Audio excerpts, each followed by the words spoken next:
जय श्री कृष्ण।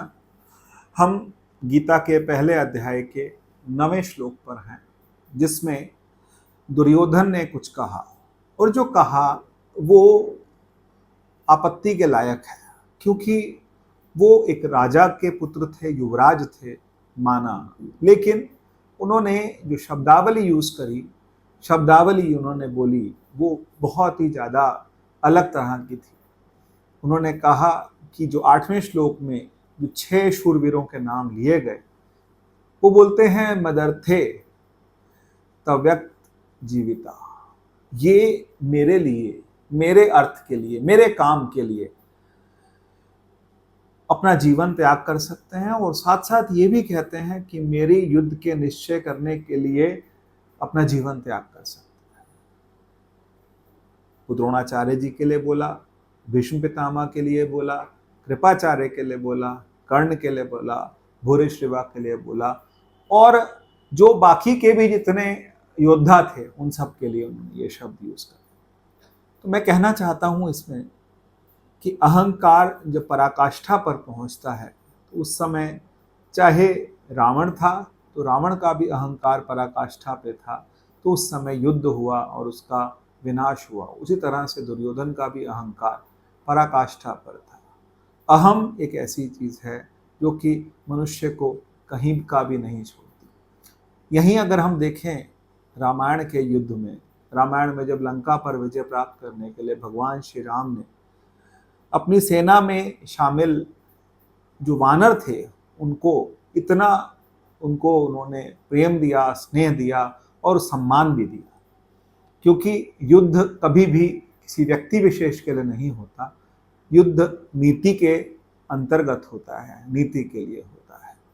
पर मनुष्य इस बात को समझता नहीं, वो मिथ्या दंभ में रहता है। तो गीता में और महाभारत में हमको ये बात समझनी होगी इनको पढ़ने के बाद, कि मिथ्या दंभ कभी भी किसी का नहीं रहा और मिथ्या वाचन भी नहीं करना चाहिए।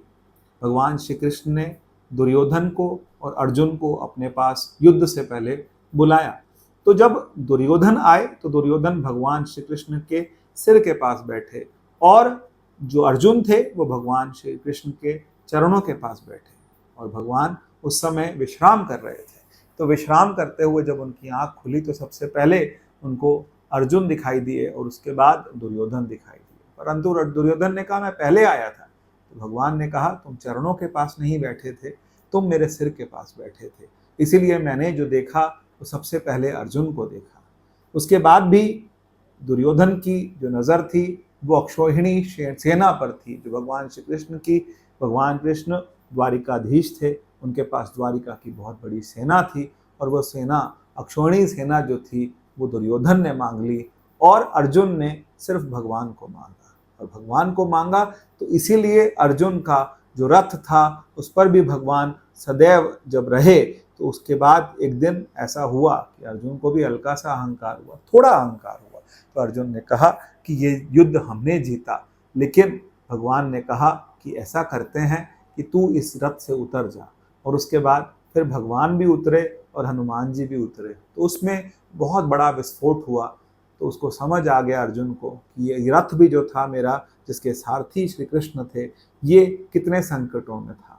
तो हम भी जब जीवन में बहुत संकटों में होते हैं और संकटों से बाहर निकलते हैं, तो हमें ये दंभ हो जाता है, अहंकार हो जाता है कि ये सब कुछ मैंने किया। ऐसा नहीं है, हमारे सबके जीवन के सारथी भगवान श्री कृष्ण ही हैं, जो कि हमें पग पग पर, प्रत्येक जगह पर हमको मार्गदर्शन करते हैं, और वो हमारी आत्मा के रूप में हमारे साथ हमेशा विद्यमान हैं, हमारे अंग संग सहाई हैं।